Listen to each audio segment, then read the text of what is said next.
Que dans ta vie, tu attends longtemps pour te marier, longtemps pour avoir un enfant, longtemps pour que ton ministère entre dans sa dimension prévue.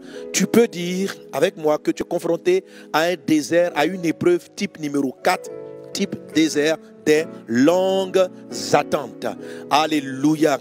Et pour mettre fin à ces longues attentes, Dieu va te visiter au travers d'une expression biblique qui est appelée le souvenir de Dieu. Pour provoquer le souvenir de Dieu ou la visitation divine, tu dois traiter avec les éléments du retard. Les éléments du retard, ce sont des éléments additifs qui ne sont pas nécessaires, que tu n'es pas obligé de traverser, mais qui, de ton fait, viennent mettre en retard une promesse que Dieu a déjà faite. Quand Dieu dit qu'il va faire quelque chose, cela a un certain temps de réalisation. Alors ces deux éléments qui ont mis Abraham en retard, nous les avons appelés du nom des parents d'Abraham parce que Dieu a utilisé ces personnes-là pour expliquer pourquoi Abraham a eu du retard. Alléluia. Dieu n'est pas dans le retard. Dieu est dans son temps. Maintenant, son temps, tu peux ne pas l'apprécier. Tu peux trouver que le temps de Dieu est très long. Mais je t'assure que le temps de Dieu n'est pas très long. Il est très bon. Amen.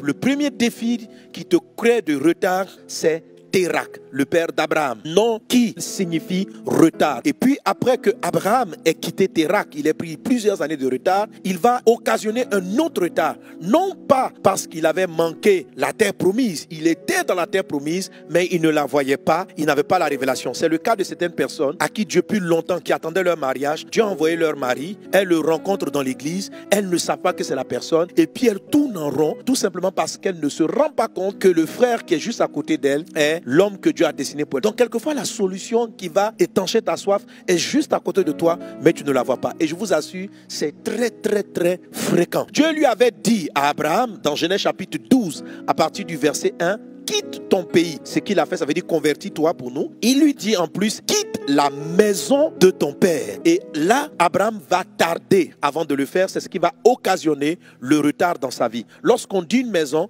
ça veut dire c'est un ensemble de pièces. Alors, j'ai imagé cette maison-là en une maison qui a plusieurs pièces. Alléluia. Dont la chambre de Térak, la chambre de Lot, Lot qui signifie le voile, qui sont les deux pièces qui paralysent l'ensemble de la maison. Quand tu vas quitter la maison de ton père, la mort précoce, les choses qui s'arrêtent vont disparaître en même temps. Cette maison-là transporte la mort. Alléluia. Alors quand je parle de quitter la maison de ton père, je parle de la maison de ton ancien père, de Satan qui est resté dans ta vie. C'est pas des démons, mais c'est une maison. C'est-à-dire c'est un endroit où les démons se sentent à l'aise. Et c'est quoi cette maison? Cette maison, ce sont des systèmes de pensée, ce sont des raisonnements. Et ces genres de pensées-là te mettent en retard. C'est pourquoi, pour ne plus que ces démons-là reviennent, il faut qu'ils aient aucune propriété dans ta vie. Donc tu dois détruire leur propriété pour ne pas qu'ils disent ma maison. Sa maison dorénavant sera dans les déserts, dans les lieux arides, au nom de Jésus-Christ de Nazareth. Et c'est cette maison-là que nous sommes en train de casser. Donc pendant que tu casses la chambre de Térak, les esprits qui vont plus revenir, ce sont des esprits de lourdeur, des esprits de paresse, des esprits de procrastination, des démons de pauvreté, des démons d'inachèvement. C'est eux qui habitent là-bas. Des démons de stérilité, les démons de célibat,